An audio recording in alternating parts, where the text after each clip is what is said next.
ಶ್ರೀಗುರುಭ್ಯೋ ನಮಃ ಪರಮಗುರುಭ್ಯೋ ನಮಃ. ಶ್ರೀಮದಾನಂದತೀರ್ಥಭಗವತ್ಪಾದಾಚಾರ್ಯಗುರುಭ್ಯೋ ನಮಃ. ವ್ಯಾಸಾಯ ಭವನಾಶಾಯ ಶ್ರೀಶಾಯ ಗುಣರಾಶಯೇ ಹೃದ್ಯಾಯ ಶುದ್ಧವಿದ್ಯಾಯ ಮಧ್ವಾಯ ಚ ನಮೋ ನಮಃ. ಅಭ್ರಮಂ ಭಂಗರಹಿತಂ ಅಜಡಂ ವಿಮಲಂ ಸದಾ ಆನಂದತೀರ್ಥಮತುಲಂ ಭಜೆ ತಾಪತ್ರಯಾಪಹಂ. ಶ್ರೀಮತೋ ರಾಘವೇಂದ್ರಸ್ಯ ನಮಾಮಿ ಪದಪಂಕಜೇ ಕಾಮಿತಾಶೇಷಕಲ್ಯಾಣಕಲನಾಕಲ್ಪಪಾದಪೌ ಅಜ್ಞಾನತಿಮಿರಚ್ಛೇದಂ ಬುದ್ಧಿಸಂಪತ್ಪ್ರದಾಯಕಂ ವಿಜ್ಞಾನವಿಮಲಂ ಶಾಂತಂ ವಿಜಯಾಖ್ಯಗುರುಂ ಭಜೆ. ತಪಸ್ವಾಧ್ಯಾಯ ಶುಶ್ರೂಷಾ ಕೃಷ್ಣಪೂಜಾರತಂ ಮುನಿಂ ವಿಶ್ವೇಶಮಿಷ್ಟದಂ ಮುಂದೆ ಪರಿವ್ರಾಟ್ ಚಕ್ರವರ್ತಿನಂ. ಶ್ರೀ ಗುರುಭ್ಯೋ ನಮಃ. ವಾಯುಸ್ತುತಿಯಲ್ಲಿ 18ನೆಯ ಶ್ಲೋಕ. ಈ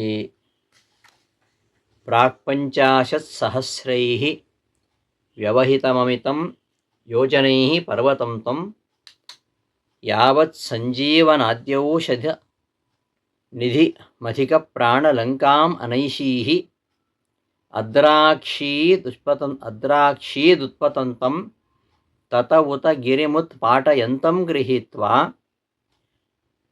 ಯಾಂತಂ ಖೇ ರಾಘವಾಂಘ್ರೌ ಪ್ರಣತಮಪಿ ತದೈಕಕ್ಷಣೇ ತ್ವಾಂ ಹಿ ಲೋಕಃ.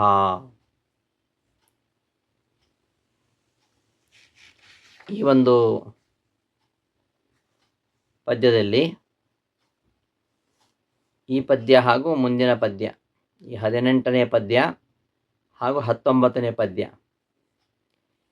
ಈ ರಾಮಪರವಾಗಿರ್ತಕ್ಕಂತಹ ಅರ್ಥ, ಹನುಮತ್ಪರವಾಗಿರ್ತಕ್ಕಂತಹ ಅರ್ಥ ಎರಡನ್ನು ಕೂಡ ಪ್ರತ್ಯೇಕವಾಗಿ ನಾವು ನೋಡ್ಬೋದು. ಹಿಂದಿನ ಶ್ಲೋಕದಲ್ಲಿ ರಾಮಾವತಾರದ ಮಹಿಮೆಯನ್ನು ಹೇಳ್ತಾ ಆ ಪರಮಾತ್ಮ ಮಹಿತ ಮಹಾಪೌರುಷ ಅಂತ ಹೇಳಿದರು. ಮಹಿತ ಮಹಾಪೌರುಷ, ದೇವತೆಗಳಿಂದಲೂ ಸ್ತುತ್ಯವಾದ ಅಮೋಘ ಪರಾಕ್ರಮಶಾಲಿ ಅಂತ ಹೇಳಿದರು. ಆ ಪರಾಕ್ರಮವನ್ನೇ ಉಪಪಾದನೆ ಮಾಡಲಿಕ್ಕೆ ಈ ಮುಂದಿನ ಶ್ಲೋಕ ಹೊರಟಿದೆ, ಪ್ರಾಕ್ಪಂಚಾಶತ್ ಎಂಬ ಶ್ಲೋಕ. ಇಲ್ಲಿ ಆ ರಾಮದೇವರ ಅನನ್ಯ ಸಾಧಾರಣವಾಗಿರತಕ್ಕಂತಹ ಒಂದು ಅದ್ಭುತವಾಗಿರತಕ್ಕಂತಹ ಮಹಿಮೆಯನ್ನು ಈ ಪದ್ಯದಲ್ಲಿ ವರ್ಣಿಸಿದ್ದಾರೆ. ಅದು ಅರ್ಥ ಆಗಬೇಕಾದರೆ ನಾವು ವಾಲ್ಮೀಕಿ ರಾಮಾಯಣಕ್ಕೆ ಹೋಗಬೇಕು.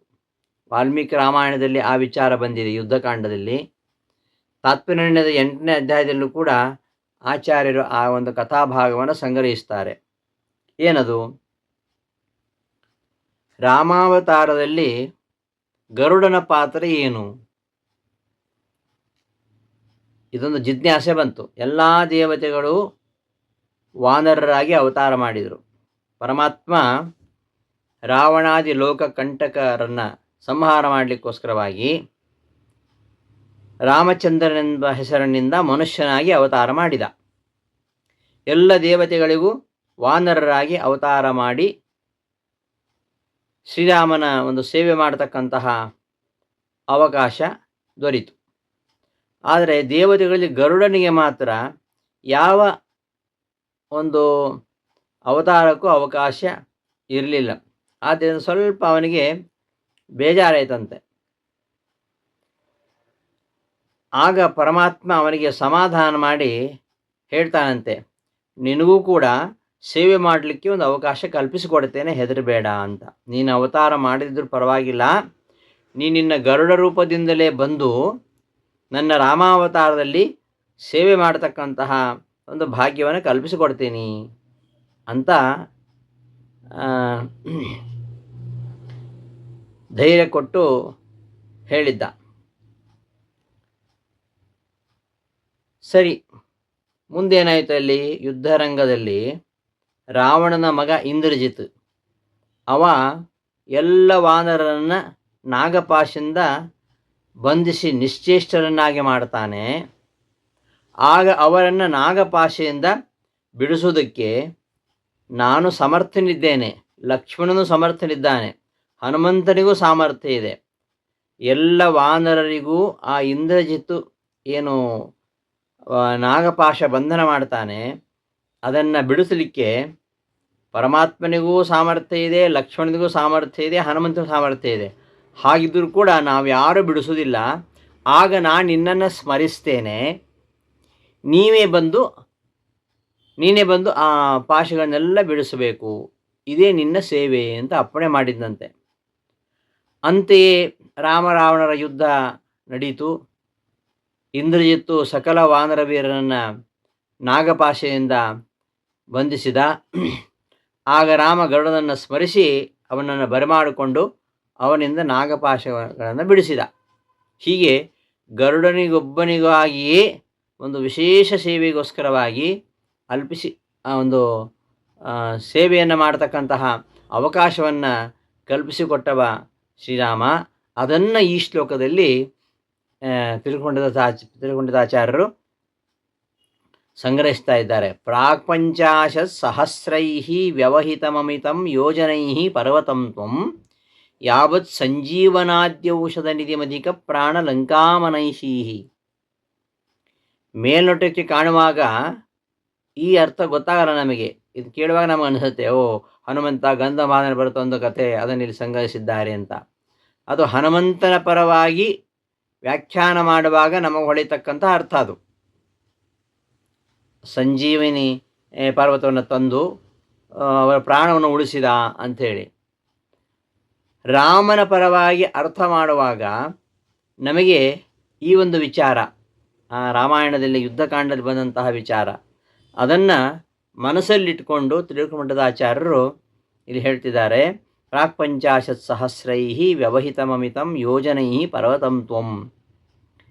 ಶ್ಲೋಕದ ಪದಚ್ಛೇದ ಹೇಗೆ? ಪ್ರಾಕ್ ಪಂಚಾಶತ್ ಸಹಸ್ರೈ ವ್ಯವಹಿತಂ ಅಮಿತಂ ಯಹ ಅಜನೈ ಪರ್ವತಂ ತ್ವಂ ಯಾವತ್ ಸಂಜೀವನ ಆದ್ಯ ಔಷಧನಿಧಿಂ ಅಧಿಕ ಪ್ರಾಣ ಲಂಕಾಂ ಅನೈಷೀಹಿ ಅದ್ರಾಕ್ಷೀರ್ ಉತ್ಪತಂತಂ ತತಃ ಉತ ಗಿರಿಂ ಉತ್ಪಾಟಯಂತಂ ಗೃಹೀತ್ವಾ ಯಾಂತಂ ಖೇ ರಾಘವ. ರಾಘವ ರಾಮನಿಗೆ ವಿಶೇಷಣದು ಸಂಬೋಧನೆ. ಅಂಘ್ರೌ ಪ್ರಣತಮಪಿ ತದಾ ಏಕಕ್ಷಣೆ ತ್ವಾಂ ಹಿ ಲೋಕಃ. ಇದು ಈ ಪದ್ಯದ ಪದಗಳ ವಿಭಾಗ. ಇಲ್ಲಿ ಕೊನೆಗೆ ರಾಘವ ಅಂತಿದೆ. ಯಾಂತಂ ಖೇ ರಾಘವ, ಅದು ರಾಮನ ಸಂಬೋಧನೆ. ಹೇ ರಾಘವ ಅಂತ. ಈ ರಾಘವನಿಗೆ ವಿಶೇಷಣ ಪ್ರಾಕ್ ಪಂಚಾಶತ್ ಸಂಜೀವನ ಆದ್ಯ ಅಧಿಕ ಪ್ರಾಣ ಊತ. ಈ 6 ಪದಗಳು ರಾಮನಿಗೆ ವಿಶೇಷಣ. ರಾಘವನಿಗೆ ಎಂಥ ರಾಘವ ಅಂದರೆ ಪ್ರಾಕ್, ಪಂಚಾಶತ್, ಸಂಜೀವನ, ಆದ್ಯ, ಅಧಿಕ ಪ್ರಾಣ, ಊತ ಅಂತ 6 ವಿಶೇಷಣ. ಇವೆಲ್ಲ ಸಂಬೋಧನೆಗಳಾದ್ದರಿಂದ ಪದಚ್ಛೇದ ಮಾಡುವಾಗ ಈ 6ರ ಮುಂದೆಯೂ ಕೂಡ ನಾವೊಂದು ಸಂಬೋಧನಾ ಚಿಹ್ನೆ ಇಟ್ಕೊಳ್ಬೇಕು. ಆಗ ಸಂಬೋಧನೆ ಅಂತ ಗೊತ್ತಾಗುತ್ತೆ ನಮಗೆ. ಈ ರಾಮನ ಪರವಾಗಿ ಅರ್ಥ ಹೇಳಬೇಕಾದ್ರೆ ಪರ್ವತಂ ಗಿರಿಂ ತ್ವಾಂ ಲೋಕಃ ಉತ್ಪಾಟಯಂತಂ ಅದ್ರಾಕ್ಷೀತ್ ಅಂತ ಇಟ್ಕೊಳ್ಬೇಕು. ಹೇ ರಾಘವ, ಪರ್ವತಂ ಗಿರಿಂ ತ್ವಾಂ ಲೋಕಃ ಉತ್ಪಾಟಯಂತಂ ಅದ್ರಾಕ್ಷೀತ್. ನಿನ್ನನ್ನು ಜನಗಳು ಕಿತ್ತು ಹಾಕುವನನ್ನಾಗಿ ಕಂಡ್ರು ಅಂತ ಈ ಶ್ಲೋಕದ ಪ್ರಧಾನ ವಾಕ್ಯ. ನಿನ್ನನ್ನು ಜನ ಕಿತ್ತು ಹಾಕೋದು, ನಾಶ ಮಾಡುವವನು ಅಂತ ಇಲ್ಲಿ ಪ್ರಧಾನವಾಗಿ ಕಾಣ್ತಕ್ಕಂತಹ ವಾಕ್ಯ. ಕಿತ್ತು ಹಾಕೋದು, ಏನು ಕಿತ್ತು ಹಾಕೋದು? ಅಂದರೆ ಭಕ್ತರ ಅನಿಷ್ಟಗಳನ್ನು ಕಿತ್ತಾಕೋದು ಅಂತ ಅರ್ಥ. ಭಕ್ತರ ಅನಿಷ್ಟಗಳನ್ನೆಲ್ಲ ಕಿತ್ತಾಕ್ತಕ್ಕಂಥವ್ ನೀನು ಅಂತ. ಈ ರೀತಿಯಲ್ಲಿ ಜನ ನಿನ್ನನ್ನು ಕಂಡ್ರು ಅಂತ. ತ್ವಾಂ ನಿನ್ನನ್ನು. ಯಹ ತ್ವಂ ಪರ್ವತಂ ಯಾವತ್ ಏಕಕ್ಷಣೇಃ ಲಂಕಾಂ ಅನೈಷೀಃ ಅಪಿ ತದಾ ತಂ ತ್ವಾಂ ಅಂತ ಇಟ್ಕೊಳ್ಬೇಕು. ಅಂದರೆ ನೀನು ಗರುಡನನ್ನು ಯಾವಾಗ ಒಂದೇ ಕ್ಷಣದಲ್ಲಿಯೇ ಲಂಕೆಗೆ ಕರೆಸಿಕೊಂಡಿಯೋ ಆಗ ಅಂತಹ ನಿನ್ನನ್ನು ಜನಗಳು ಭಕ್ತರ ಅನಿಷ್ಟಗಳೆಲ್ಲವನ್ನು ನಾಶ ಮಾಡುವವ ಅಂತ ಕಂಡುಕೊಂಡ್ರು ಅಂತ ಈ ಶ್ಲೋಕದ ಪದ್ಯದ ತಾತ್ಪರ್ಯ ರಾಮನ ಪರವಾಗಿ ಅರ್ಥ ಮಾಡುವಾಗ. ಯಹ ತ್ವಂ ಪರ್ವತಂ ಯಾವತ್, ಯಾವ ನೀನು ಪರ್ವತಂ, ಪರ್ವತ ಅಂದರೆ ಗರುಡ ಅಂತ ಅರ್ಥ. ಹೇಳ್ತೇನೆ ಹೇಗೆ ಅಂತ. ಗರುಡನನ್ನು ಯಾವಾಗ ಏಕಕ್ಷಣೇಹಿ ಒಂದೇ ಕ್ಷಣದಲ್ಲಿಯೇ ಲಂಕೆಯನ್ನು ಕರೆಸಿಕೊಂಡ್ಯೋ ಅಂತಹ ತ್ವಾಂ ನಿನ್ನನ್ನು ಜನಗಳು ಉತ್ಪಾಟಯಂತ ಮತರಾಕ್ಷಿ, ಅಂದರೆ ಜನರ ಭಕ್ತರ ಅನಿಷ್ಟಗಳೆಲ್ಲವನ್ನು ಕೂಡ ನಾಶ ಮಾಡುವವ ಅಂತ ನೋಡಿದರು ಅಂತ ಇದರ ಅರ್ಥ.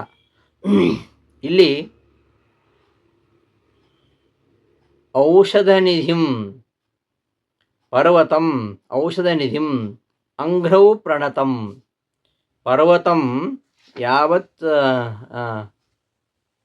ಪ್ರಾಕ್ಪಂಚಾಶತ್ಸಹಸ್ರೈಃ ವ್ಯವಹಿತಮಮಿತಂ ಯೋಜನೈಃ ಪರ್ವತಂ, ಪರ್ವತವನ್ನು, ಎಂತಹ ಪರ್ವತ? ಔಷಧನಿಧಿಂ ಅಂಘ್ರೌ ಪ್ರಣತಂ ಪರ್ವತಂ. ಯಾವ ಪರ್ವತವನ್ನು, ಗರುಡನನ್ನು ನೀನು ಕರೆಸಿಕೊಂಡಿಯೋ ಅಂತ. ಅಲ್ಲಿ ಪರ್ವತಂ, ಗರುಡನ ಹೇಳ್ತಕ್ಕಂತಹ ಪರ್ವತ ಶಬ್ದಕ್ಕೆ ಎರಡು ವಿಶೇಷಣ ಇದೆ. ಒಂದು ಔಷಧ ನಿಧಿ, ಮತ್ತೊಂದು ಅಂಘ್ರೌ ಪ್ರಣತಂ.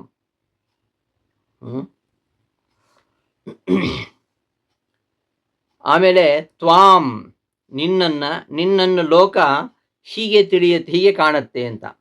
ಆ ತ್ವಾಂ ಅನ್ನೋದಕ್ಕೆ ವಿಶೇಷಣ ಸಹಸ್ರೈಃ ಅಜನೈಃ ವ್ಯವಹಿತಂ ಅಮಿತಂ ಗಿರಿಂ ಗೃಹೀತ್ವಾ ಖೇಯಾಂತಂ ತತಃ ಉತ್ಪತಂತಂ ಅಂತ. ಇದಿಷ್ಟು ತ್ವಾಂ ಅನ್ನೋದಕ್ಕೆ ವಿಶೇಷಣ. ಇಲ್ಲಿರ್ತಕ್ಕಂತಹ ಪದಗಳನ್ನು ಒಂದೊಂದೇ ನಾವು ಅರ್ಥ ನೋಡ್ತಾ ಹೋಗೋಣ. ಪ್ರಾಕ್, ಮೊದಲು ಬಂದ ಶಬ್ದ ಪ್ರಾಕ್. ಪ್ರಾಕ್ ಅಂದರೆ ಇದು ಪರಮಾತ್ಮನ ಕುರಿತು ಹೇಳ್ತಾ ಇರತಕ್ಕಂಥ ಶಬ್ದ. ಸಾಮಾನ್ಯ ಸಂಸ್ಕೃತದಲ್ಲಿ ಪ್ರಾಕ್ ಅಂದರೆ ಮೊದಲು ಅಂತ ಅರ್ಥ ಇದೆ. ಮೊದಲು, ಪೂರ್ವದಲ್ಲಿ ಅಥವಾ ಹಿಂದೆ ಅಂತ ಅರ್ಥ ಇದೆ. ಈ ಅರ್ಥದಲ್ಲಿ ಪ್ರಾಕ್ ಶಬ್ದ ಅವ್ಯಯ. ಈ ಅರ್ಥದಲ್ಲಿ ಪೂರ್ವದಲ್ಲಿ ಅಥವಾ ಹಿಂದೆ ಎಂಬ ಅರ್ಥದಲ್ಲಿ ಪ್ರಾಕ್ ಶಬ್ದ ಅವ್ಯಯ. ಆದರೆ ಇಲ್ಲಿ ರಾಮನ ಪರವಾಗಿ ಅರ್ಥ ಮಾಡುವಾಗ ಇದು ಅವ್ಯಯ ಅಲ್ಲ. ಪ್ರಾಕ್ ಅಂದರೆ ಪ್ರ ಪ್ಲಸ್ ಅಚ್ ಪ್ರಾಚ್, ಚಕಾರಕ್ಕೆ ಕ ಬಂದು ಪ್ರಾಕ್ ಅಂತ ಆಗೋದು. ಪ್ರ ಉಪಸರ್ಗ, ಅಚ್ ಧಾತು, ಅದು ಪ್ರ ಅಚ್ ಪ್ರಾಚ್ ಅಂತಾಗತ್ತೆ. ಪ್ರ ಅಚ್ ಪ್ರಾಚ್. ಇಲ್ಲಿ ಛ ಯಾವತ್ತು ಕೊನೆಗೆ ಬಂದರೆ ಅದು ಕ ಆಗತ್ತೆ ವ್ಯಾಕರಣದಲ್ಲಿ. ಪ್ರಾಚಿದದು ಪ್ರಾಕ್ ಅಂತ ಆಗತ್ತೆ. ಪ್ರಾಚಿದ್ದು. ಪ್ರಾಚ್ ಅಂದರೆ ಏನು ಅಂದರೆ ಪ್ರ ಉಪಸರ್ಗ, ಅಚ್ಚ ಅನ್ನೋದು ಅಂಚು ಧಾತು, ಅಂಚಗತೌ ಯಾಚನೆ ಅಂತ ಧಾತು. ಅದಕ್ಕೆ ಅರ್ಥ ಹೋಗುವುದು ಅಂತ ಅರ್ಥ, ಅಥವಾ ಬೇಡುವುದು ಅಂತ ಅರ್ಥ. ಪ್ರಕರ್ಷೇಣ ಅಂಚತಿ ಇತಿ ಪ್ರಾಚ್. ಪ್ರಾಚ್ ಅಂದರೆ ಪ್ರಕರ್ಷೇಣ ಅಂಚತಿ ಇತಿ ಪ್ರಾಚ್. ಚಕಾರಕ್ಕೆ ಚೋಕು ಹೊಸುವುದರಿಂದ ಕಕಾರ ಬರುತ್ತೆ, ಪ್ರಾಕ್ ಅಂತ ಆಗೋದು. ಹಾಗಾದರೆ ಪ್ರಾಕ್ ಅನ್ನೋದಕ್ಕೆ ಅರ್ಥ ಏನು ಅಂದರೆ, ಸಂಸ್ಕೃತ ಒಂದು ನ್ಯಾಯ ಇದೆ, ಗತ್ಯರ್ಥಕಾಹ ತೇ ಜ್ಞಾನಾರ್ಥಕಃ ಅಂತ. ಹೋಗು ಅಂತ ಅರ್ಥ ಕೊಡ್ತಕ್ಕಂತಹ ಎಲ್ಲ ಧಾತುಗಳು ಜ್ಞಾನಾರ್ಥಕವಾಗ್ತವೆ ಅಂತ. ಹಾಗಾದರೆ ಪ್ರಾಕ್ ಅಂಚತಿ ಅಂದರೆ ಜಾನಾತಿ ಅಂತ ಅರ್ಥ. ಪ್ರಕರ್ಷೇಣ ಜಾನಾತಿ, ಚೆನ್ನಾಗಿ ತಿಳಿದವ ಅಂತ ಅರ್ಥ ಬರ್ತದೆ. ಪ್ರಾಕ್ ಅಂದರೆ ಚೆನ್ನಾಗಿ ತಿಳಿದವ, ಅಂದರೆ ಸರ್ವಜ್ಞ ಅಂತ ಅರ್ಥ. ಪ್ರಾಕ್ ಶಬ್ದಕ್ಕೆ ರಾಮನ ಪರವಾಗಿ ಅರ್ಥ ಮಾಡಬೇಕಾದ್ರೆ ಪ್ರಾಕ್ ಅಂದರೆ ಸರ್ವಜ್ಞನೇ, ಎಲ್ಲವನ್ನು ತಿಳಿದವನೇ ಅಂತ ಅರ್ಥ. ಇದು ರಾಮನಿಗೆ ಸಂಬೋಧನೆ. ಹೇ ಪ್ರಾಕ್, ಹೇ ಸರ್ವಜ್ಞನಾದವನೇ ಶ್ರೀರಾಮನೇ ಅಂತ ಅರ್ಥ. ಇನ್ನೊಂದು ರಾಮನಿಗೆ ವಿಶೇಷಣ ಪಂಚಾಶತ್ ಅಂತ.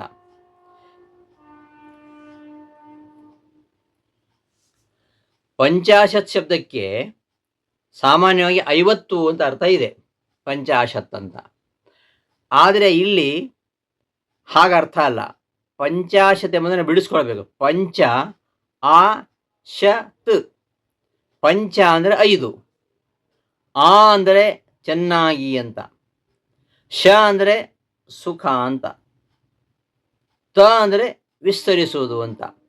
ಹಾಗಾದ್ರೆ ಪಂಚಾಶತ್ ಅಂದರೆ ಪಂಚ ಅಂದರೆ 5. 5 ಯಾವುದು ಅಂದರೆ 5 ರೀತಿಯ ಪಂಗಡ ಇದೆ. ಮುಕ್ತಿಯೋಗ್ಯರಲ್ಲಿ 5 ರೀತಿಯ ಪಂಗಡ ಇದೆ. ಯಾರು ಮುಕ್ತಿಯೋಗ್ಯರೋ ಅವರಲ್ಲಿ ದೇವತೆಗಳು, ಋಷಿಗಳು, ಪಿತೃಗಳು, ಚಕ್ರವರ್ತಿಗಳು, ಮನುಷ್ಯರು, ಹೀಗೆ 5 ಪಂಗಡ ಇರತಕ್ಕಂತಹ ಮುಕ್ತಿಯೋಗ್ಯ ಜೀವರು.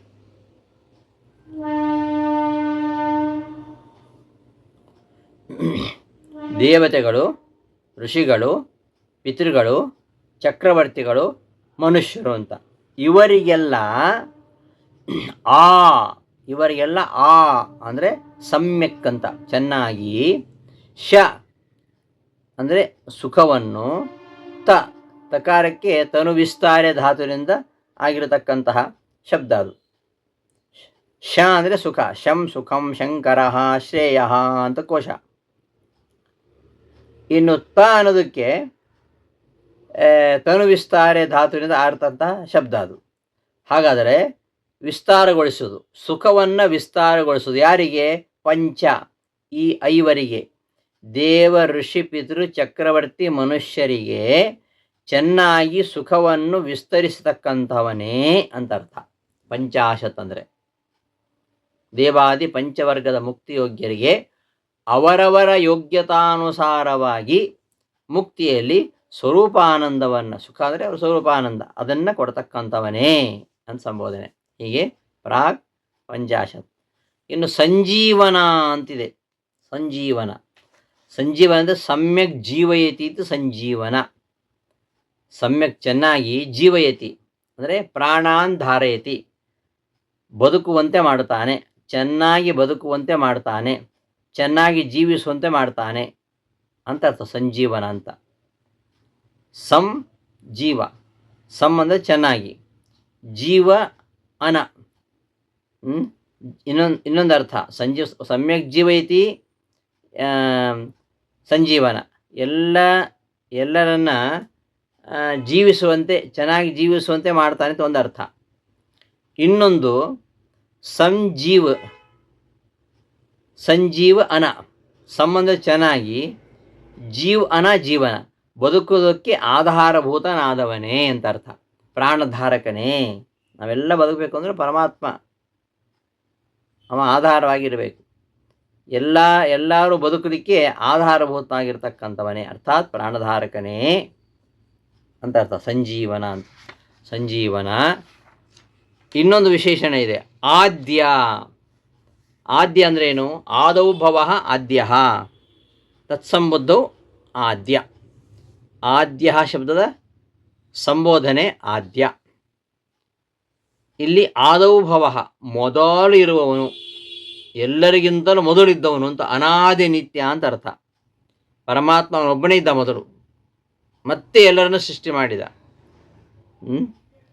ಅಂತಹ ಆದ್ಯ ಅಂದರೆ ಅನಾದಿ ನಿತ್ಯನಾಗಿರತಕ್ಕಂಥವನೇ ಆದ್ಯ. ಅಧಿಕ ಪ್ರಾಣ.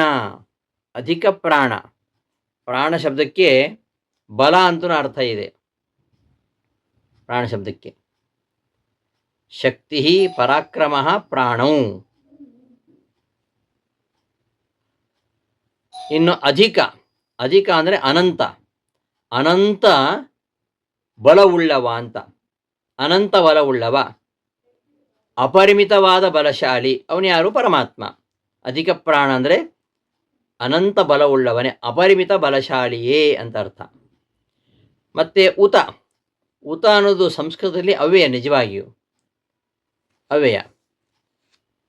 ಅದಕ್ಕೆ ಅಲ್ಲದೆ ಅಂತ ಅರ್ಥ ಇದೆ, ಮತ್ತು ಅಂತ ಅರ್ಥ ಇದೆ. ಆದರೆ ಇಲ್ಲಿ ಉತ ಅನ್ನೋದು ಅವ್ಯಯ ಅಲ್ಲ. ಇಲ್ಲಿ ಉಶ್ಚಾಸೌ ತಶ್ಚ ಇತಿ ಉತಃ ಅಂತ ಶಬ್ದ ಮಾಡ್ಕೊಳ್ಬೇಕು. ಉಶ್ಚಾಸೌ ತಶ್ಚ ಉತಃ, ಅದು ಸಂಬೋಧನೆ ಉತ. ಈ ಉ ಅಂದ್ರೇನು?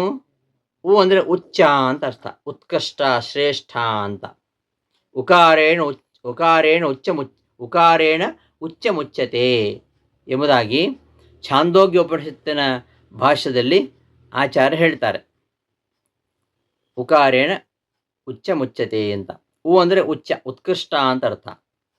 ಇನ್ನು ತ ಅಂದರೆ ತನುಧಾತುವಿನ ರೂಪ, ಅದು ತ ಅಂದರೆ ಸರ್ವತ್ರ ವ್ಯಾಪ್ತ ಅಂತ.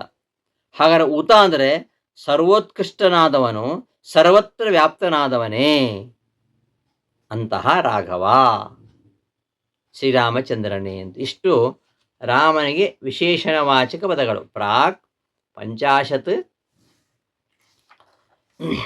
ಪಂಚಾಶತ್ ಮತ್ತು ಸಂಜೀವನ, ಆದ್ಯ, ಅಧಿಕ ಪ್ರಾಣ, ಉತ. ಇಂತಹ ಶ್ರೀರಾಮನೇ ನೀನೇನು ಮಾಡಿದಿ? ಪರ್ವತಂ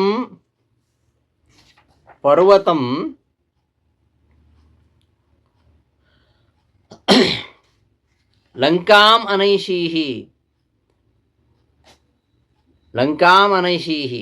ಯಾವುದನ್ನು? ಪರ್ವತವನ್ನು. ಲಂಕಾಂ ಅನೈಷೀಹಿ, ಔಷಧ ನಿಧಿಯಾಗಿರತಕ್ಕಂತಹ ಪರ್ವತವನ್ನು ತಕ್ಷಣ ಲಂಕೆಗೆ ಬರುವಂತೆ ಮಾಡಿದಿ. ಪರ್ವತ ಅಂದರೆ ಏನಿಲ್ಲಿ? ಅದು ಹನುಮಂತರ ಅರ್ಥ ಮಾಡುವಾಗ ಗಂಧಮಾದನ ಪರ್ವತ. ಪರ್ವತ ಅಂದರೆ ಗರುಡ. ಎಲ್ಲಿದೆ ಪರ್ವತ ಅಂದರೆ ಗರುಡ ಅಂತ ಅಂದರೆ ಪರಾನ್ ಅವತೀತಿ ಪರ್ವತಃ. ಪರ್ವ ಶಬ್ದದ ಅರ್ಥ ಪರಾನ್ ಅವತಿ, ಇತರರನ್ನು ರಕ್ಷಣೆ ಮಾಡತಕ್ಕಂಥವನು, ಇತರರನ್ನು ರಕ್ಷಣೆ ಮಾಡುವನಾದ್ದರಿಂದ ಪರ್ವತ. ತಾತ್ಪರ್ಯದಲ್ಲಿ ಆಚಾರ್ಯ ಹೇಳ್ತಾರೆ, ಪರಾವನಾತ್ ಪರ್ವತ ನಾಮಧೇಯಾನ್. ಪರರನ್ನು ರಕ್ಷಣೆ ಮಾಡುವನಾದ್ದರಿಂದ ಇವನು ಪರ್ವತ ನಾಮಧೇಯನಾಗಿದ್ದಾನೆ ಅಂತ ಹೇಳ್ತಾರೆ. ಹಾಗಾಗಿ ಪರ್ವತ ಅಂದರೆ ಗರುಡ ಅಂತ. ಇನ್ನು ಗಿರಿ ಅಂತ ಇದೊಂದು ಶಬ್ದ ಇದೆ. ಪರ್ವತ ಅಂದರೆ ಪರ್ವತ, ಗಿರಿ ಅಂದರೆ ಪರ್ವತ. ಪರ್ವತ ಅಂದರೆ ಗರುಡ ಅಂತ ಅರ್ಥ. ಪರಾನ್ ಅವತೀತಿ ಪರ್ವತಃ, ಇತರನ ರಕ್ಷಣೆ ಮಾಡ್ತಾನೆ, ಆದ್ದರಿಂದ ಇವನಿಗೆ ಪರ್ವತ ಅಂತ ಹೆಸರು. ಇನ್ನು ಗಿರಿ ಅಂದರೆ ಯಾರು ಅಂದರೆ ಇಲ್ಲಿ ವಾಯುದೇವರು ಅಂತ ಅರ್ಥ. ಗಿರತೀತಿ ಗಿರಿಹಿ, ಗಿರತಿ ಅಂದರೆ ಧಾರಯತಿ ಸರ್ವಾನ್, ಎಲ್ಲರನ್ನ ಇವನು ಧರಿಸುವಂತೆ ಮಾಡ್ತಾನೆ. ಪ್ರಾಣ ಧಾರಣೇನ ವ ಗ್ರಿಯತೆ ಸಕಲೈಹಿ ವೇದೈಹಿ ಇತಿ ವಾ ಗಿರಿಹಿ. ಇವನು ಎಲ್ಲರನ್ನ ಧಾರಣೆ ಮಾಡಿದ್ದಾನೆ, ಆದ್ದರಿಂದ ಗಿರತಿ ಧಾರಯತೀತಿ, ಪ್ರತಿಯೊಬ್ಬರೂ ಪ್ರಾಣಧಾರಣ ಮಾಡುವಂತೆ ಇವನು ಪ್ರೇರಿಸ್ತಾನೆ, ಆದ್ದರಿಂದ ಇವನಿಗೆ ಗಿರಿ ಅಂತ ಹೆಸರು. ಅಥವಾ ಗ್ರಿಯತೆ ಇತಿ ಗಿರಿಹಿ, ಗ್ರಿಯತೆ ಸಕಲೈಹಿ ವೇದೈಹಿ, ಎಲ್ಲ ವೇದಗಳಿಂದಲೂ ಸ್ತೋತ್ರ ಮಾಡಲ್ಪಡ್ತಕ್ಕಂಥವ. ವೇದ ಇವನನ್ನು, ವಾಯುದೇವರನ್ನು ನಾವು ಪ್ರಾತಃ ಸಂಕಲ್ಪದಲ್ಲಿ ನೋಡಿದ್ದೇವೆ. ವೇದ ವಾಕ್ಯಗಳೆಲ್ಲ ಮುಖ್ಯ ಪ್ರಾಣದೇವರನ್ನು ಸ್ತುತಿಸ್ತಾ ಇದೆ ಅಂತ. ಈ ವೇದಗಳಿಂದ ಸಕಲೈಹಿ ವೇದೈಹಿ ಗ್ರಿಯತೆ ಅಂದರೆ ಸ್ತೂಯತೆ ಅಂತ ಅರ್ಥ. ಎಲ್ಲ ವೇದ ವಾಕ್ಯಗಳಿಂದ ಕೂಡ ಸ್ತುತಿಸಲ್ಪಡ್ತಾನೆ ಎಂಬ ಕಾರಣಕ್ಕೆ ಗಿರಿಹಿ ಅಂದರೆ ಮುಖ್ಯ ಪ್ರಾಣದೇವರು. ಮತ್ತು ವೇದ ಮಾತ್ರ ಅಲ್ಲ, ಎಲ್ಲ ಪ್ರಾಣಿಗಳನ್ನು ಇವನು ಉಸಿರಾಡುವಂತೆ ಮಾಡ್ತಾನೆ, ಆದ್ದರಿಂದ ಎಲ್ಲರೂ ಇವನನ್ನು ಕೊಂಡಾಡ್ತಾರೆ. ವೇದಗಳಂತೂ ಜೀವೋತ್ತಮ ಅಂತ ಇವನನ್ನು ಪ್ರಶಂಸೆ ಮಾಡ್ತಾವೆ. ಆದ್ದರಿಂದ ವಾಯುದೇವರು ಗಿರಿ ಶಬ್ದ ವಾಚ್ಯರಾಗಿದ್ದಾರೆ. ಗಿರಿಂ ಪರ್ವತಂ ಅಂದರೆ ಗರುಡದನ್ನು, ಗಿರಿಂ ವಾಯುದೇವರನ್ನ ಅಂತ ಅರ್ಥ ಬರುತ್ತೆ. ಔಷಧ ನಿಧಿಂ ಪರ್ವತಂ ಗಿರಿಂ ಸಹಸ್ರೈಹಿ ಅಜನೈಹಿ ವ್ಯವಹಿತಂ.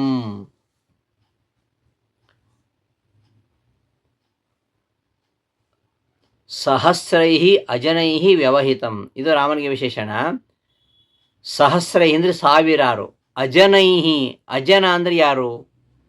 ಜನ ಇಲ್ಲದೆ ಇದ್ದರು ಅಜನ ಅಂತ. ನ ಜಾಯತೆ ಇತಿ ಅಜನಾಹ, ಯಾರು ಹುಟ್ಟುವುದಿಲ್ವೋ ಅವರಿಗೆ ಅಜನರು ಅಂತ ಹೇಳೋದು. ಅಂದರೆ ಹುಟ್ಟು ಇಲ್ಲದೇ ಇರುವುದು, ಹೊಸದಾಗಿ ರಚಿತವಾಗದೇ ಇರುವುದು ಅಂತ ಅರ್ಥ. ಅದಕ್ಕೆ ಅಜನ ಅಂತ ಹೇಳೋದು. ಜನ ಅಂದರೆ ಹುಟ್ಟೋದು, ಹೊಸದಾಗಿ ರಚಿತವಾಗೋದು. ಅದಕ್ಕೆ ವಿರುದ್ಧವಾದ್ದು ಅಜನ. ಅಂದರೆ ಹೊಸದಾಗಿ ರಚಿತವಾಗದೆ ಹುಟ್ಟದೇ ಇರುವಂಥದ್ದು ಯಾವುದು ಅಂದರೆ ಅಪೌರುಷೇಯವಾಗಿರತಕ್ಕಂತಹ ವೇದ. ಅಂತಹ ಸಾವಿರಾರು ವೇದವಚನಗಳಿಂದ ವ್ಯವಹಿತಂ, ಸಾವಿರಾರು ವೇದವಚನಗಳಿಂದ ವ್ಯವಹಿತಂ ಅಂದರೆ ಸರ್ವೋತ್ತಮ ಎಂಬುದಾಗಿ ನಿರ್ಣಯಿಸಲ್ಪಟ್ಟವ ಶ್ರೀರಾಮಚಂದ್ರ ಅಂತ. ವ್ಯವಹಿತಂ, ಅವಹಿತಂ ಅಂದರೆ ವಿಶಿಷ್ಟವಾಗಿ, ಸರ್ವೋತ್ತಮನಾಗಿ, ಅವಹಿತಂ ನಿರ್ಣಯಿಸಲ್ಪಟ್ಟವನು, ವ್ಯವಹಿತಂ. ಅಂತಹ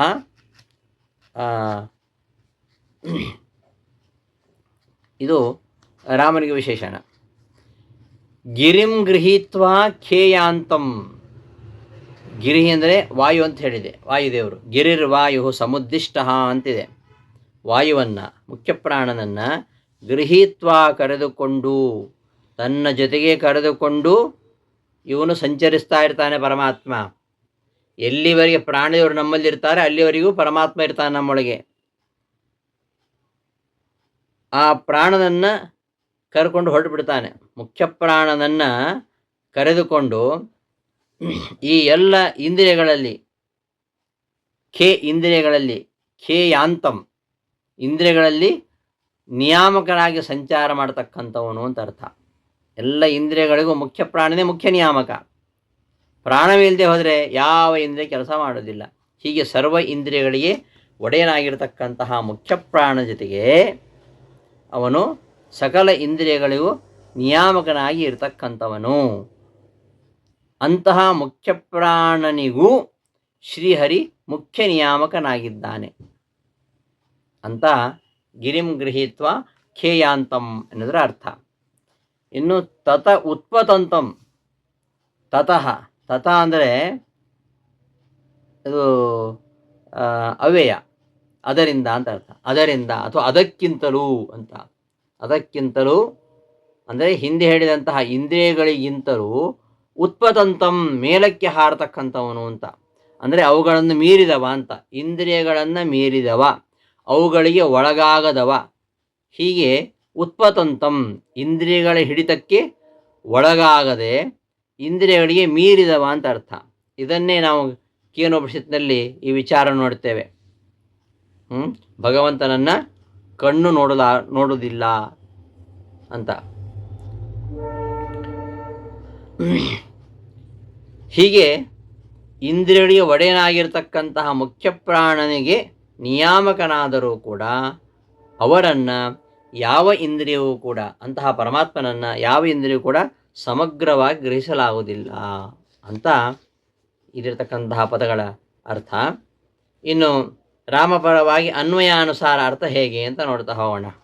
ಪ್ರಾಕ್ ಪಂಚಾಶತ್ ಸಂಜೀವನ ಆದ್ಯ ಅಧಿಕ ಪ್ರಾಣ ಉತ ರಾಘವ ಯಹಾ ತ್ವಂ ಔಷಧನಿಧಿಂ ಅಂಗ್ರೌ ಪ್ರಣತಂ ಪರ್ವತಂ ಯಾವತ್ ಏಕಕ್ಷಣೈಃ ಲಂಕಾಮನೈಷೀಃ ಅಪಿ ತದಾ ತಂ ಸಹಸ್ರೈಃ ಅಜನೈಃ ವ್ಯವಹಿತಂ ಅಮಿತಂ ಗಿರಿಂ ಗೃಹೀತ್ವಾ ಖೇಯಾಂತಂ ತತಃ ಉತ್ಪತಂತಂ ತ್ವಾಂ ಲೋಕಃ ಉತ್ಪಾಟಯಂತಂ ಅದ್ರಾಕ್ಷಿ ಅಂತ ಇದಿಷ್ಟು ಅನ್ವಯ. ಪ್ರಾಕ್ ಅಂದರೆ ಸರ್ವಜ್ಞ ಮೂರ್ತಿಯಾಗಿರತಕ್ಕಂತಹ, ಪಂಚಾಶತ್ ದೇವ ಋಷಿ ಪಿತೃ ಚಕ್ರವರ್ತಿ ಮನುಷ್ಯರೆಂದು 5 ಗುಂಪಾಗಿ ಇರತಕ್ಕಂತಹ ಮುಕ್ತಿಯೋಗ್ಯರಿಗೆ ಅವರವರ ಯೋಗ್ಯತಾನುಸಾರ ಸುಖವನ್ನು ಕೊಡತಕ್ಕಂಥವನೇ. ಸಂಜೀವನ ಸಕಲ ಪ್ರಾಣಿಗಳಿಗೂ ಬದುಕುವುದಕ್ಕೆ ಆಧಾರಭೂತನಾದವನೇ, ಆದ್ಯ ಆದಿಪುರುಷನಾಗಿರ್ತಕ್ಕಂಥವನೇ, ಅಧಿಕ ಪ್ರಾಣ ಅಪರಿಮಿತವಾದ ಬಲವುಳ್ಳವನೇ, ಉತ ಸರ್ವೋತ್ಕೃಷ್ಟನೂ ಸರ್ವತ್ರ ವ್ಯಾಪ್ತನೂ ಆದಂತಹ ರಾಘವ, ಹೇ ಶ್ರೀರಾಮಚಂದ್ರನೇ, ಯಹ ತ್ವಂ ಯಾವ ನೀನು, ಔಷಧನಿಧಿಂ ವಿಷಪರಿಹಾರಕವಾದ ಸಕಲ ಔಷಧಿಗಳಿಗೂ ಮೂಲಭೂತವಾಗಿರತಕ್ಕಂತಹ, ಸಕಲ ವಿಧವಾದ ವಿಷಗಳನ್ನು ಮಾಡ್ತಕ್ಕಂತಹ, ಅಂಘ್ರೌ ಪ್ರಣತಂ, ಅಂಘ್ರೌ ನಿನ್ನ ಚರಣಗಳಲ್ಲಿ, ಪ್ರಣತಂ ಅಂದರೆ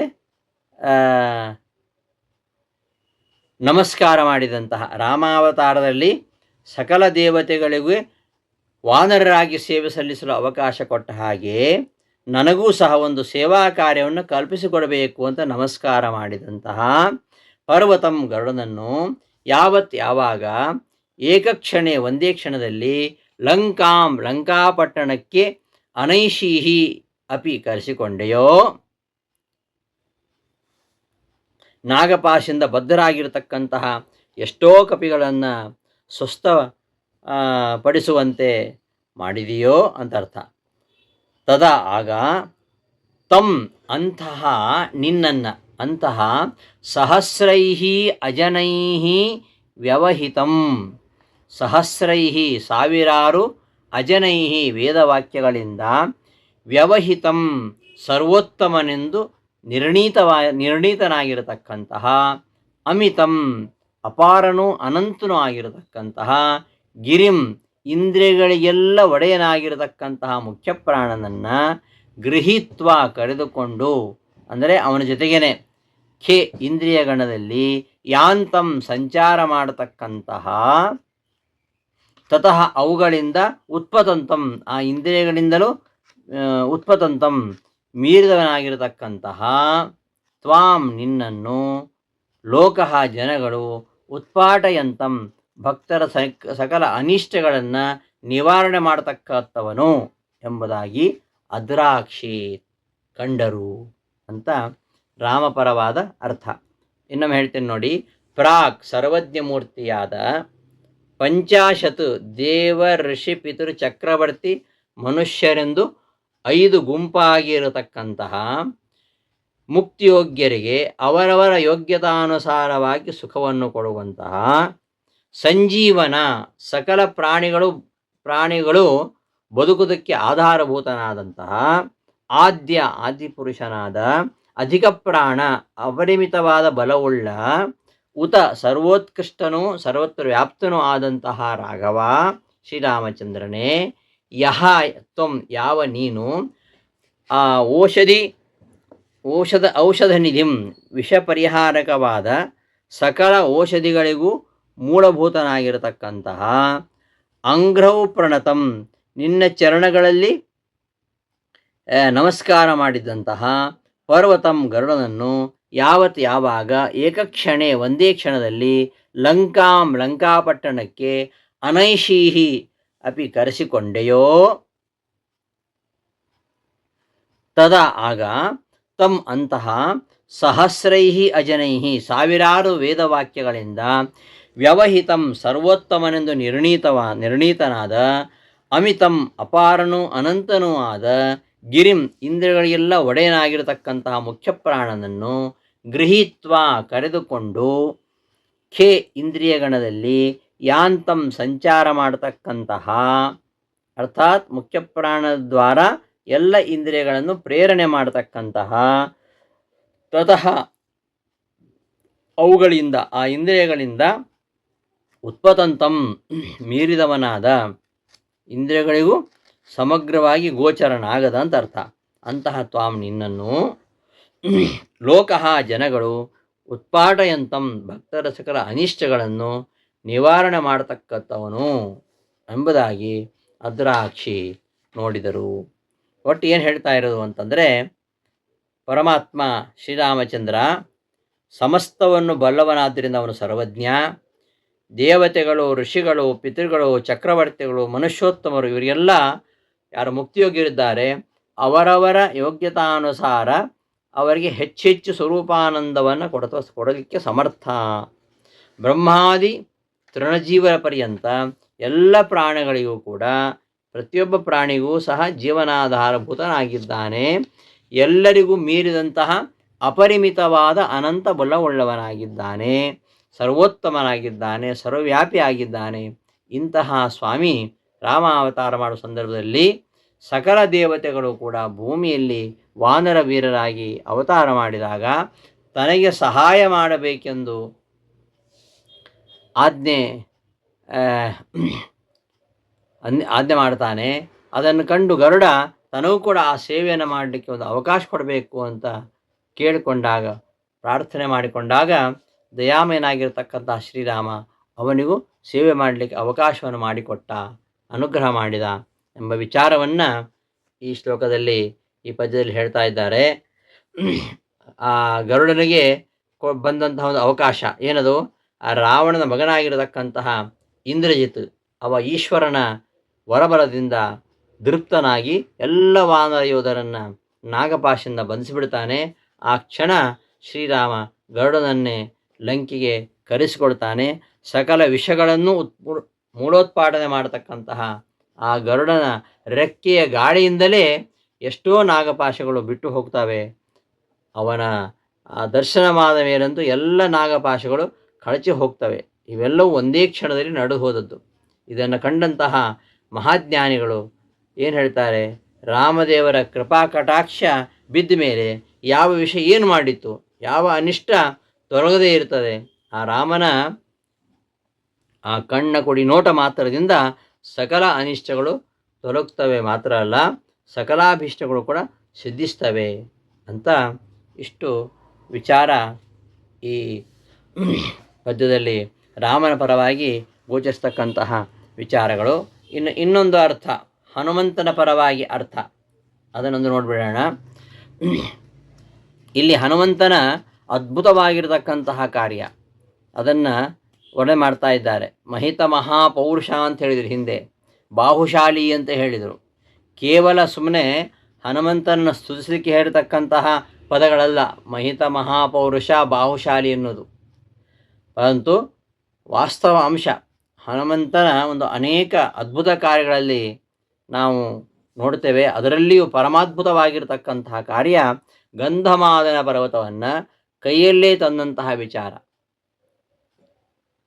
ಅದನ್ನು ಆ ಹನುಮಂತನ ಒಂದು ಮಹಾಪರಾಕ್ರಮಕ್ಕೆ ನಿದರ್ಶನ ರೂಪವಾಗಿ ತಿಳ್ಕೊಂಡಿದ್ದ ಆಚಾರ್ಯರು ಇಲ್ಲಿ ಉಲ್ಲೇಖ ಮಾಡ್ತಾ ಇದ್ದಾರೆ.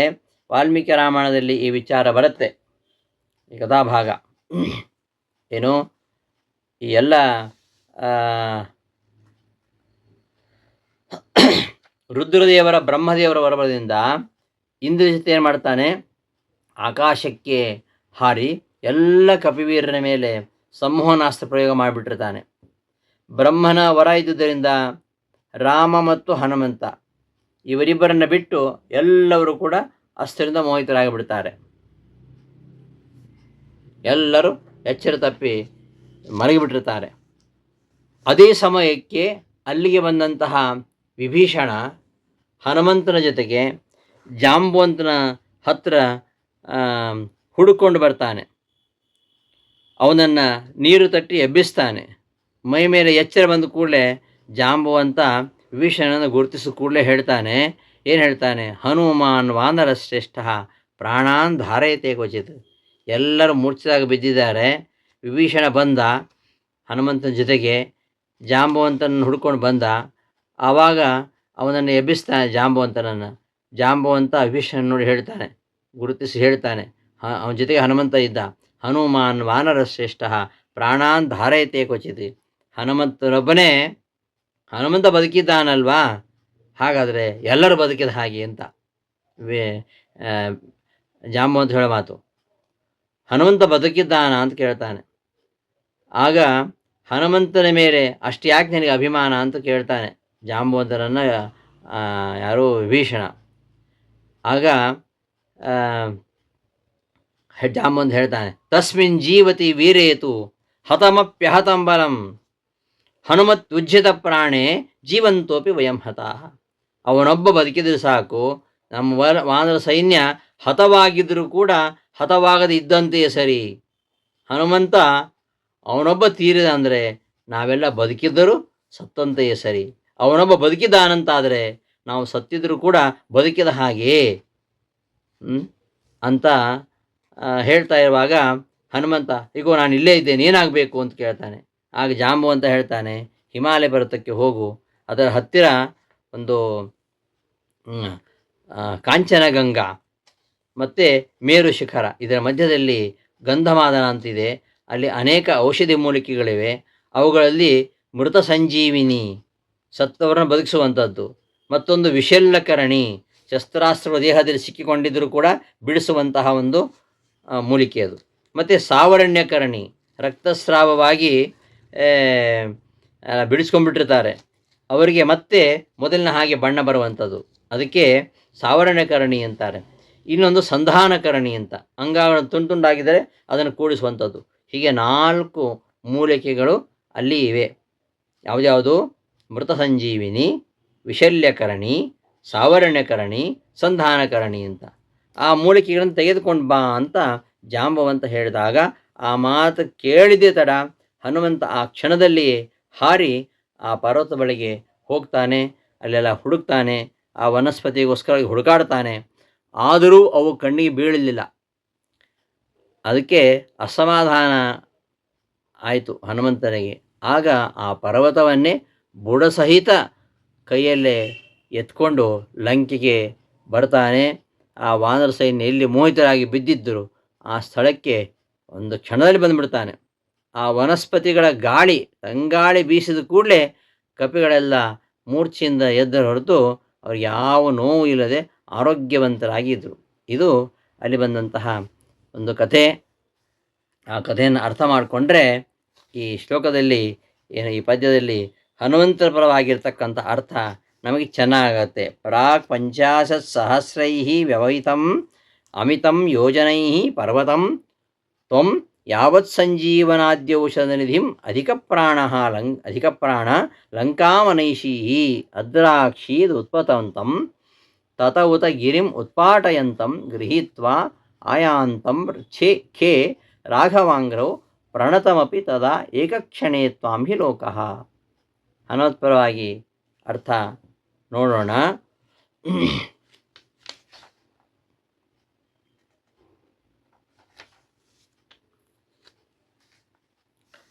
ಅಧಿಕ ಪ್ರಾಣ, ಮಹಾಬಲಶಾಲಿಯಾದ ಹೇ ಹನುಮಂತ, ತ್ವಂ ನೀನು, ಯಾವತ್ ಯಾವಾಗ, ಪ್ರಾಕ್ ಅಂದರೆ ಹಿಂದೆ,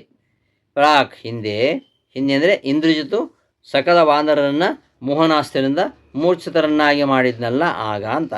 50 ಸಹಸ್ರೈಃ ಯೋಜನೈಃ 50,000 ಯೋಜನಗಳಷ್ಟು, 50,000 ಯೋಜನ, ಲಂಕಾಪಟ್ಟಣದಿಂದ ಗಂಧಮಾದನ ಪರ್ವತದ ಡಿಸ್ಟೆನ್ಸ್ ಹೇಳ್ತಾ ಇದ್ದಾರೆ. 50 ಸಹಸ್ರೈಃ 50,000 ಯೋಜನೆಗಳಷ್ಟು, ವ್ಯವಹಿತಂ ದೂರದಂತಹ, ಅಮಿತಂ ಯಾರಿಗೂ ತಿಳಿಯದ, ಅಂದರೆ ಅದು ಏನು, ಎಲ್ಲಿದೆ, ಅದರ ಸ್ವರೂಪ ಏನು ಅಂತ ಯಾರಿಗೂ ಗೊತ್ತಿಲ್ಲ ಅಂತ ಅರ್ಥ.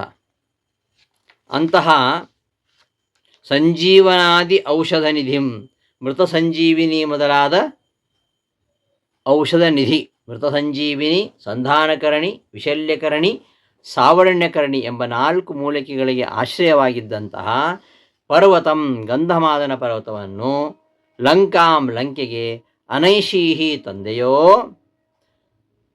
ತದಾ ಆಗ, ಲೋಕಃ ಜನಗಳು, ತ್ವಾಂ ನಿನ್ನನ್ನು, ಏಕಕ್ಷಣೇ ಒಂದು ಕ್ಷಣದೊಳಗಾಗಿಯೇ, ತತಃ ಅಲ್ಲಿಂದ ಅಂದರೆ ಲಂಕಾಪಟ್ಟಣದಿಂದ, ಉತ್ಪತಂತಂ ಬೆಟ್ಟದ ಬಳಿಗೆ ಹಾರಿ ಹೋದುದನ್ನು, ಉತ ಅನಂತರ, ಗಿರಿಂ ಆ ಬೆಟ್ಟವನ್ನು ಗಂಧಮಾದನ ಪರ್ವತವನ್ನು, ಉತ್ಪಾಟಯಂತಂ ಬುಡಸಹಿತ ಕಿತ್ತುದನ್ನು, ತತಃ ಅನಂತರ ಅಲ್ಲಿಂದ,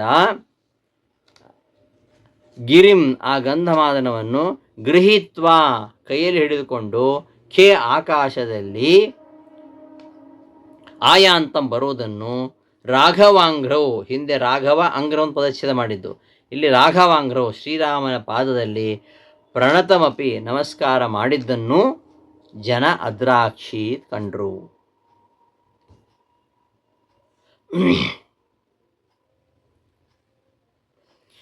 ನೋಡಿ,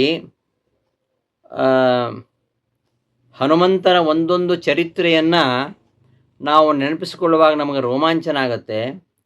ಒಂದೊಂದು ಅಂತಹ ಒಂದು ಅದ್ಭುತವಾದ ಮಹಾಪರಾಕ್ರಮದ ಕಾರ್ಯಗಳು. ಲೋಕದಲ್ಲಿ ಎಷ್ಟೋ ವೀರರಿದ್ದಾರೆ, ಎಷ್ಟೋ ಬುದ್ಧಿವಂತರು ಇದ್ದಾರೆ, ಆದರೆ ಅವರೆಲ್ಲರ ಒಂದು ಧೈರ್ಯ ಚಾತುರ್ಯಗಳ ಮಾತೇ ಬೇರೆ. ಹನುಮಂತನ ಧೈರ್ಯ, ಅವನ ಚಾತುರ್ಯವೇ ಬೇರೆ. ಅವನ ಸಾಹಸ, ಅವನ ಚಾಕಚಕ್ಯತೆ, ಅವನ ದಕ್ಷತೆ, ಇದನ್ನು ಯಾರಿಗೂ ಊಹೆ ಮಾಡಲಿಕ್ಕೆ ಸಾಧ್ಯ ಇಲ್ಲ. ಅವ ಗಂಧಮಾದನ ಪರ್ವತವನ್ನು ಎತ್ತಿ ತಂದಂತಹ ಈ ಒಂದು ಪ್ರಸಂಗ ಸಾಕು. ಅವನ ಎಲ್ಲ ಗುಣಗಳನ್ನು ನಾವು ಹೊರೆಹಚ್ಚಿ ನೋಡಬಹುದು. ಅಷ್ಟು ಗುಣಗಳು ಅವನಲ್ಲಿವೆ. ಅಲ್ಲೇನಾಯಿತು, ರಾವಣನ ಮಗ ಇಂದ್ರಜಿತ್, ಅವನು ಮೊದಲೇ ಮಾಯಾಯುದ್ಧದಲ್ಲಿ ನಿಪುಣಾಗ್ರೇಸರ, ಜೊತೆಗೆ ಬ್ರಹ್ಮನ ವರ, ರುದ್ರನ ವರ, ಇವುಗಳ ಬಲ ಬೇರೆ ಇದೆ. ಅವ ಹೋಮ ಮಾಡಿ ಯುದ್ಧಕ್ಕೆ ನಿಂತುಕೊಳ್ತಾನೆ. ಹೋಮ ಮಾಡಿ ಯುದ್ಧಕ್ಕೆ ನಿಂತ್ಕೊಂಡ್ರೆ ಯಾರೂ ಅವನ ಕಣ್ಣು ಮುಂದೆ ಬರಲಿಕ್ಕಿಲ್ಲ. ಹಾಗೆ ಯುದ್ಧ ಮಾಡ್ತಾ ಅವ ನೀಲ, ಸುಗ್ರೀವ, ನಳ, ಅಂಗದ ಎಲ್ಲ ಕಪಿವೀರರನ್ನು ಮೋಹನಾಸ್ತ್ರದಿಂದ ಮೋಹಿಸಿ ಮೈಮೇಲೆ ಎಚ್ಚರಿಕೆ ಇಲ್ಲದ ಹಾಗೆ ಮಲಗಿಸಿಬಿಡ್ತಾನೆ. ಹನುಮಂತನೊಬ್ಬ ಮಾತ್ರ ಅವನ ಮೋಹಕ್ಕೆ ಸಿಕ್ಕಿ ಬೀಳದೆ ಎಚ್ಚರವಾಗಿರ್ತಾನೆ. ವಿಭೀಷಣ ಜಾಂಬವಂತನನ್ನು ಹೇಗೋ ಎಬ್ಬಿಸಿದ, ಎಚ್ಚರಗೊಂಡಂತಹ ಜಾಂಬವಂತ ಹನುಮಂತನಿಗೆ ಹೇಳಿದ್ದು 1,00,000 ಯೋಜನ 50,000 ದೂರದಲ್ಲಿದ್ದಂತಹ ಗಂಧಮಾದನ ಪರ್ವತಕ್ಕೆ ಹೋಗಿ ಮೃತ ಸಂಜೀವಿನಿ ಮೊದಲಾದ 4 ಮೂಲಿಕೆಗಳನ್ನು ತರುವಂತೆ ಹೇಳಿದ. ಹನುಮಂತ ಒಂದೇ ನೆಗತಕ್ಕೆ ಆ ಪರ್ವತದ ಹತ್ತಿರ ಹೋಗಿ ಮೂಲಿಕೆಗಳಿಗಾಗಿ ಹುಡುಕಾಡಿದ. ಮೂಲಿಕೆಗಳ ಕಣ್ಣಿಗೆ ಬೇಗ ಕಾಣಿಸ್ಲಿಲ್ಲ. ಆದ್ದರಿಂದ ಕ್ರುದ್ಧನಾಗಿ ಇಡೀ ಬೆಟ್ಟವನ್ನು ಬುಡಸಹಿತ ಕಿತ್ತುಕೊಂಡು ಕೈಯಲ್ಲಿ ಹಿಡ್ಕೊಂಡು ಲಂಕಾಪಟ್ಟಣಕ್ಕೆ ಬಂದು ರಾಮನ ಮುಂದೇಟು ನಮಸ್ಕಾರ ಮಾಡ್ತಾನೆ. ಆ ಮೂಲಿಕೆಗಳ ಗಾಳಿ ಬೀಸಿದ ಕೂಡಲೇ ಎಲ್ಲ ಬಾಂಧವರು ಎಚ್ಚೆತ್ತು ದೃಢಕಾಯರಾಗಿ ಎದ್ದುಬಿಡ್ತಾರೆ. ಹೀಗೆ ಬೆಟ್ಟವನ್ನು ಕಿತ್ತು ತಂದದ್ದು ಇದು ಎಂಥ ಮಹತ್ ಕಾರ್ಯ. ಅದಕ್ಕಿಂತಲೂ ಆಶ್ಚರ್ಯಕರವಾಗಿರುವಂಥದ್ದು ಅಂದರೆ, ಲಂಕಾಪಟ್ಟಣದಿಂದ 1/2 ಯೋಜನ ದೂರ ಇದ್ದಂತಹ ಆ ಬೆಟ್ಟ ಅದರ ಬಳಿಗೆ ಹೋದದ್ದು, ಮೂಲಿಕೆಗಳಿಗಾಗಿ ಹುಡುಕಾಡಿದ್ದು, ಸಿಗದೇ ಹೋಗಲು ಆ ಬೆಟ್ಟವನ್ನೇ ಕಿತ್ತುಕೊಂಡು ಬಂದದ್ದು, ಲಂಕೆ ತೆಗೆದುಕೊಂಡು ಬಂದದ್ದು, ಇಷ್ಟೆಲ್ಲ ಕಾರ್ಯಗಳನ್ನು ಒಂದೇ ಕ್ಷಣದೊಳಗಾಗಿ ಮಾಡಿದ್ದಾನವನು. ಅಂದರೆ 4 ನಿಮಿಷದೊಳಗಾಗಿ ಇಷ್ಟೆಲ್ಲ ಮಾಡಿದ್ದಾನೆ. ಎಂತಹ ಪರಮಾಶ್ಚರ್ಯವಾಗಿರತಕ್ಕಂಥ ಸಂಗತಿ ಅಲ್ವಾ. ಅದನ್ನು ಆಶ್ಚರ್ಯಚಕಿತರಾಗಿ ನೋಡ್ತಾರೆ ತಿರುಗೊಂಡದಾಚಾರ್ಯರು. ಹಾಗಾಗಿಯೇ ಹೇಳ್ತಾರೆ, ಪ್ರಾಣದೇವ ನೀನಲ್ಲದೆ ಕಾಯುವರ ಕಾಣೆನೋ ಜಗದೊಳಗೆ. ಪಾವಿನ ಪಾಶದಿ ರಾವಣಿ ನೀಲ ಸುಗ್ರೀವ ಮುಖ್ಯರ ಬಿಗಿಯೇ 1050 ಗಾವದಲ್ಲಿಹ ಸಂಜೀವನವನು ತಂದೆ ಅಂತ ಹೇಳ್ತಾರೆ. ನಾಗಪಾಶದಿಂದ ಆ ರಾವಣನ ಮಗ ಇಂದ್ರಜಿತು ಅವ ಬಂಧಿಸಿದಾಗ ಅವ್ರನ್ನೆಲ್ಲ ರಕ್ಷಣೆ ಮಾಡಿದವ ಅಂತ. ಒಂದು ಕ್ಷಣದಲ್ಲಿ, ಏಕಸ್ಮಿನ್ ಕ್ಷಣೆ ಆ ರೀತಿಯಲ್ಲಿ ಮಾಡಿದಂಥದ್ದು ಇವನ ಕಾರ್ಯ.